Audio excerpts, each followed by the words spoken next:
ಈ ವಿಡಿಯೋದ ಮುಖ್ಯ ಉದ್ದೇಶ ಇಷ್ಟೇ. ಕರುನಾಡ ಕನ್ನಡ ಪ್ರತಿಭಾ ಪರೀಕ್ಷೆ ಅಂತಕ್ಕಂಥದ್ದು ನಾವು ಪ್ರತಿ ವರ್ಷ ನನ್ನ ಸಂಸ್ಥೆಯಿಂದ ಮಾಡ್ತಾ ಬರ್ತಾ ಇದ್ದೇವೆ. ಕರುನಾಡ ಕನ್ನಡ ಪ್ರತಿಭಾ ಪರೀಕ್ಷೆಯ ಮುಖ್ಯ ಉದ್ದೇಶಗಳೇನು ಅಂತಂದ್ರೆ ದಯವಿಟ್ಟು ಅರ್ಥ ಮಾಡ್ಕೋಬೇಕು. ಇದು ಯಾವುದೇ ರೀತಿಯಾದಂತಹ ಸ್ವಾರ್ಥದ ಒಂದು ಹೋರಾಟ ಅಲ್ಲ. ಇದೊಂದು ನಿರಂತರವಾದ ಮಕ್ಕಳಲ್ಲಿ, ಪೋಷಕರಲ್ಲಿ, ತಂದೆ ತಾಯಿಗಳಲ್ಲಿ ಕನ್ನಡದ ಭಾಷೆಯನ್ನ ಗಟ್ಟಿಗೊಳಿಸುವಂತಹ ಒಂದು ದೃಢವಾದ ಪ್ರಯತ್ನ. ಯಾಕೆ ಈ ಮಾತನ್ನ ಹೇಳ್ತಾ ಇದ್ದೇನೆ ಅಂದ್ರೆ, ಕರುನಾಡ ಕನ್ನಡ ಪ್ರತಿಭಾ ಪರೀಕ್ಷೆಯನ್ನ ನಾವು ಆಯೋಜನೆ ಮಾಡ್ತೇವೆ.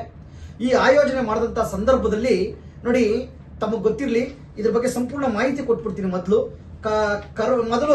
ಈ ಕರುನಾಡ ಕನ್ನಡ ಪ್ರತಿಭಾ ಪರೀಕ್ಷೆ ಬಗ್ಗೆ ಹೇಳೋದಾದ್ರೆ, ಪ್ರತಿ ವರ್ಷ ನಾವು 15ರಿಂದ 20 ಸಾವಿರ ವಿದ್ಯಾರ್ಥಿಗಳಿಗೆ ಪ್ರತಿಭಾ ಪರೀಕ್ಷೆಯನ್ನ ಆಯೋಜನೆ ಮಾಡ್ಕೊಂಡು ಬಂದಿದ್ವಿ. ಆದ್ರೆ ಈ ವರ್ಷ 50 ಸಾವಿರ ವಿದ್ಯಾರ್ಥಿಗಳಿಗೆ ಈ ಕನ್ನಡ ಪ್ರತಿಭಾ ಪರೀಕ್ಷೆಯನ್ನ ಆಯೋಜನೆ ಮಾಡಬೇಕು ಅಂತಕ್ಕಂಥ ಆಯೋಜನೆಯನ್ನ ಈ ಸಲ ನಾವು ಹಮ್ಮಿಕೊಂಡಿದ್ದೇವೆ.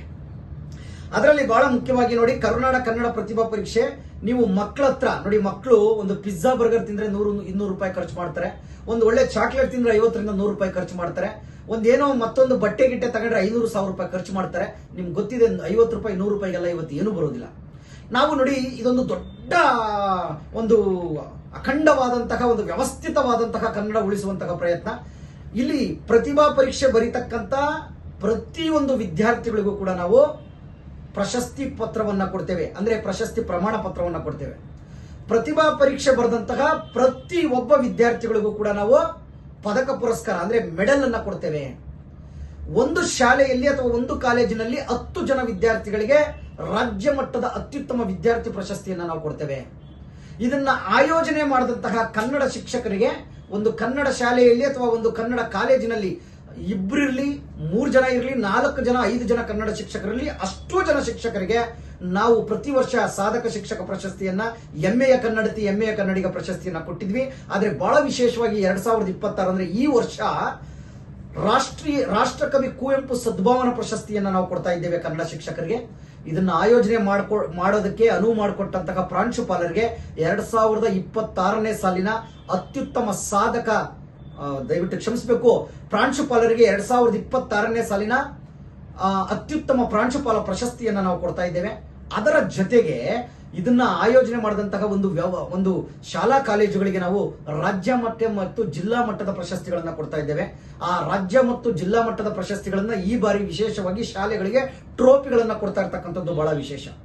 ಏನಪ್ಪ ಇದನ್ನೆಲ್ಲ ಹೆಂಗ್ ಮಾಡೋದಕ್ಕೆ ಸಾಧ್ಯ ಅಂದ್ರೆ, ನಾವು ಒಂದು ವಿದ್ಯಾರ್ಥಿಗೆ ನೋಡಿ 100 ರೂಪಾಯಿ ನಾವು ಇದರಿಂದ ಕಲೆಕ್ಟ್ ಮಾಡ್ತೇವೆ. ಆ 100 ರೂಪಾಯಿಯಲ್ಲಿ ಮೌಲ್ಯಮಾಪನದ ವೆಚ್ಚ ಮತ್ತೆ ಕೊರಿಯರ್ ವೆಚ್ಚ ಅಂತೇಳಿ 10 ರೂಪಾಯಿನ ಕನ್ನಡ ಶಿಕ್ಷಕರು ತಮ್ಮ ಬಳಿ ಇಟ್ಕೊಂಡು 90 ರೂಪಾಯಿಯನ್ನ ನಮ್ಮ ಕರುನಾಡ ಕನ್ನಡ ಕಲಾಸಿರಿ ಬಳಗದ ಸ್ಕ್ಯಾನರ್ ಇರುತ್ತೆ, ಅದರ ಮಾಹಿತಿ ಇರುತ್ತೆ, ತಾವು ಇದು ನಿಮಗೆ ಬಂದಿರುತ್ತೆ, ಇದರಲ್ಲಿ ಸ್ಕ್ಯಾನ್ ಮಾಡಿ ನೀವು ಕಳಿಸಬಹುದು. ನೀವು ಕಳಿಸಿದ ತಕ್ಷಣ ನೀವು ಕರೆ ಮಾಡಿದ್ರೆ ಅಲ್ಲಿ ಇಲ್ಲೊಂದು ಬುಕ್ ಇರುತ್ತೆ. ಈ ಬುಕ್ ಅಲ್ಲಿ ತಮ್ಮ ಹೆಸರು, ಡೀಟೇಲ್ಸ್ ಎಲ್ಲವನ್ನ ಬರೆದು ನಾವೇನ್ ಮಾಡ್ತೇವೆ, ನಿಮ್ಗೆ ನೀವು ಅಮೌಂಟ್ ಕಟ್ಟಿರೋದಕ್ಕೆ ಈ ಒಂದು ಚಲನನ್ನ, ಈ ರಸೀದಿಯನ್ನ ಕಳಿಸ್ಕೊಡ್ತೇವೆ. ಇದಾದ ನಂತರ ನೀವು ಎಷ್ಟು ಮಕ್ಕಳಿಗೆ ಅಮೌಂಟ್ ಅನ್ನ ಕಟ್ಟಿರ್ತೀರೋ ಅಷ್ಟು ಮಕ್ಕಳಿಗೆ ಪ್ರಶ್ನೆ ಪತ್ರಿಕೆಗಳು ಬರ್ತವೆ. ಇದು ಜುಲೈ ತಿಂಗಳು ಎಂಡ್ವರೆಗೂ ನೀವು ಕಟ್ಟೋದಕ್ಕೆ ಅವಕಾಶ ಇರುತ್ತೆ. ಆಗಸ್ಟ್ ಅಲ್ಲಿ ನಾವು ಪ್ರಶ್ನೆ ಪತ್ರಿಕೆಗಳನ್ನ ನಮ್ಮ ಕಡೆಯಿಂದಲೇ ಸಿದ್ಧಪಡಿಸಿ ಅಷ್ಟು ಜನ ವಿದ್ಯಾರ್ಥಿಗಳಿಗೆ ನಾವು ಪ್ರಶ್ನೆ ಪತ್ರಿಕೆಗಳನ್ನ ಕಳಿಸ್ಕೊಡ್ತೇವೆ. ಜೊತೆಗೆ ಒಂದು ಹಾಜರಾತಿ ಶೀಟ್ಗಳನ್ನು ಕೂಡ ಕಳಿಸ್ಕೊಡ್ತೇವೆ. ತಾವು ತಮ್ಮ ಕನ್ನಡದ ಸಮಯದಲ್ಲಿ, ಅಂದ್ರೆ ಕನ್ನಡದ ವಿಷಯ ಏನ್ 45 ನಿಮಿಷ, 50 ನಿಮಿಷ, 1 ಗಂಟೆ ನೀವು ತಮಗೆ ಒಂದು ತರಗತಿಯನ್ನ ಕೊಡ್ತಾರೆ, ಅದೇ ತರಗತಿಯಲ್ಲಿ ಈ ಕನ್ನಡದ ಪರೀಕ್ಷೆಯನ್ನ ಮಾಡೋದಕ್ಕೆ ಅವಕಾಶ ಇರುತ್ತೆ. ಅದನ್ನ ಮಾಡಿ ತಾವು ಮೌಲ್ಯಮಾಪನ ಮಾಡಿ ನಮಗೆ 10 ಉತ್ತರ ಪತ್ರಿಕೆಗಳನ್ನ ಕಳಿಸ್ಕೊಡ್ಬೇಕಾಗುತ್ತೆ. ಆ 10 ಉತ್ತರ ಪತ್ರಿಕೆಗಳಲ್ಲಿ ಪ್ರಥಮ, ದ್ವಿತೀಯ, ತೃತೀಯ ಅಂತೇಳಿ ನಮ್ಮ ಸಂಸ್ಥೆ ನಿರ್ಧಾರ ಮಾಡುತ್ತೆ.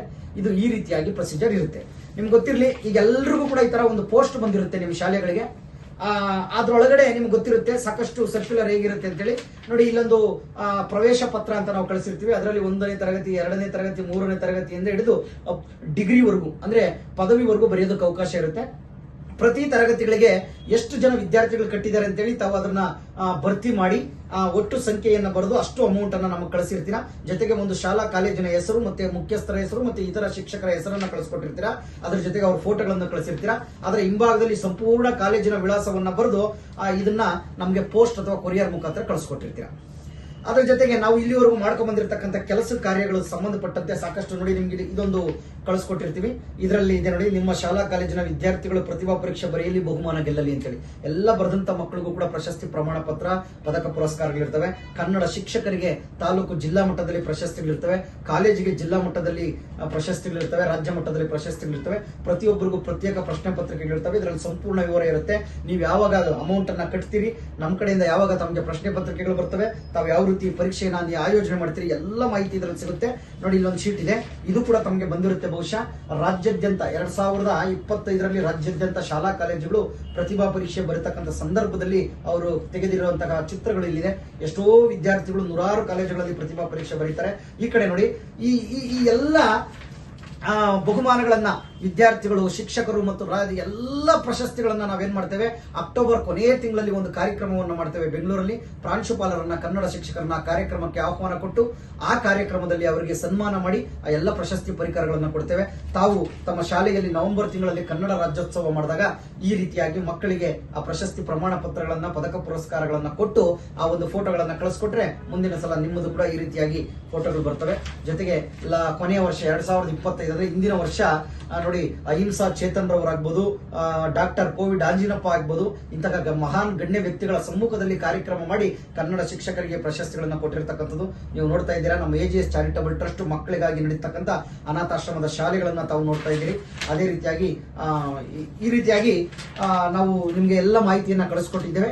ಯಾರಿಗೆ ಯಾವುದೇ ರೀತಿಯಾದಂತಹ ಗೊಂದಲ ಆದ್ರೂ ಕಚೇರಿ ಸಂಖ್ಯೆಗಳಿರ್ತವೆ, ಕರೆ ಮಾಡಿ ತಿಳ್ಕೋಬಹುದು. ಎಲ್ಲ ನನ್ನ ಕನ್ನಡ ಶಿಕ್ಷಕರಲ್ಲಿ ವಿನಂತಿಸೋದು ಇಷ್ಟೇ, ಆ ವಿದ್ಯಾರ್ಥಿಗಳು ಇಡೀ ಜೀವನ ಪೂರ್ತಿ ನೆನ್ಪಿಟ್ಕೊಳ್ತಕ್ಕಂಥ ಒಂದು ಪರೀಕ್ಷೆ ಇದು. ಯಾಕೆಂತಂದ್ರೆ ಇವತ್ತು ನೋಡಿ, ನೀವು ನೋಡಿ, ವಿದ್ಯಾರ್ಥಿಗಳು ಒಂದು ಪ್ರಶಸ್ತಿ ಪ್ರಮಾಣ ಪತ್ರ ಮತ್ತೆ ಒಂದು ಪದಕ ಪುರಸ್ಕಾರ ಸಿಕ್ಕಿದಾಗ ಆ ಮಕ್ಕಳಲ್ಲಿ, ಅಯ್ಯೋ ನಾನೊಂದು ಕನ್ನಡ ಪ್ರತಿಭಾ ಪರೀಕ್ಷೆ ಬರದೆ ಅದಕ್ಕೆ ನನಗೆ ಒಂದು ಪ್ರಶಸ್ತಿ ಸಿಕ್ತು ಅಂತೇಳಿ ಆ ಮಕ್ಕಳಲ್ಲಿ ಕನ್ನಡದ ಪ್ರೀತಿ ಉಂಟಾಗುತ್ತೆ. ಆ ಪ್ರಶಸ್ತಿ ಪ್ರಮಾಣ ಪತ್ರ, ಪದಕ ಪುರಸ್ಕಾರವನ್ನ ಪೋಷಕರಿಗೆ ತಗೊಂಡೋಗಿ ಕೊಟ್ಟಂತ ಸಂದರ್ಭದಲ್ಲಿ ಆ ತಂದೆ ತಾಯಿಗಳಿಗೆ ನನ್ನ ಮಗು ಒಂದು ಕನ್ನಡದ ಪ್ರತಿಭಾ ಪರೀಕ್ಷೆ ಬರೆದು ಬಹುಮಾನ ಗೆದ್ದಿದೆ ಅಂತೇಳಿ ಆ ತಂದೆ ತಾಯಿಗೆ ಒಂದು ಕನ್ನಡದ ಪ್ರೀತಿ ಬರುತ್ತೆ. ಕನ್ನಡ ಶಿಕ್ಷಕರನ್ನ ಇವತ್ತು ಯಾವ ಸಂಘ ಸಂಸ್ಥೆಗಳು, ಯಾವ ಸರ್ಕಾರಗಳು ಗುರುತಿಸ್ತಾ ಇಲ್ಲ. ಆ ಕನ್ನಡ ಶಿಕ್ಷಕರನ್ನ ಪ್ರೋತ್ಸಾಹಿಸೋ ದೃಷ್ಟಿಯಿಂದ ಪ್ರಶಸ್ತಿಗಳನ್ನ ನಾವು ನೀಡ್ತಾ ಇದ್ದೇವೆ. ಪ್ರಾಂಶುಪಾಲರು ಇದಕ್ಕೆ ಒಲವು ತೋರೋದ್ರಿಂದ ಪ್ರಾಂಶುಪಾಲರಿಗೆ ಒಂದು ಜೀವನ ಪರ್ಯಾಂತ ನೆನಪಿರುವಂತಹ ಪ್ರಾಂಶುಪಾಲ ಪ್ರಶಸ್ತಿಯನ್ನ ಕೊಡ್ತೇವೆ. ಕಾಲೇಜುಗಳಿಗೆ ಒಂದು ಪ್ರತಿಷ್ಠೆಯನ್ನು ಹೆಚ್ಚಿಸ್ತಕ್ಕಂಥ, ಸ್ಥಾನಮಾನಗಳನ್ನು ಹೆಚ್ಚಿಸ್ತಕ್ಕಂಥ ಜಿಲ್ಲಾ ಮಟ್ಟ, ರಾಜ್ಯ ಮಟ್ಟದ ಪ್ರಶಸ್ತಿಗಳನ್ನು ಕೊಡ್ತೇವೆ. ಎಲ್ಲರೂ ಕೂಡ ಈ ಪ್ರತಿಭಾ ಪರೀಕ್ಷೆಗಳನ್ನ ತಮ್ಮ ಶಾಲಾ ಕಾಲೇಜುಗಳಲ್ಲಿ ಆಯೋಜನೆ ಮಾಡಿ ಎಲ್ಲರೂ ಒಟ್ಟುಗೂಡಿ ನಮ್ಮ ಜೊತೆ ಸೇರಿದಾಗ ನೀವೆಲ್ಲರೂ ಕೂಡ ಸೇರಿ ಈ ಕನ್ನಡದ ಹಬ್ಬವನ್ನ ಮಾಡೋಣ, ಈ ಕನ್ನಡವನ್ನ ಬೆಳೆಸೋಣ, ಕನ್ನಡವನ್ನು ಉಳಿಸೋಣ. ಎಲ್ಲರಿಗೂ ಒಳ್ಳೆಯದಾಗಲಿ. ಜೈ ಹಿಂದ್, ಜೈ ಕರ್ನಾಟಕ ಮಾತು.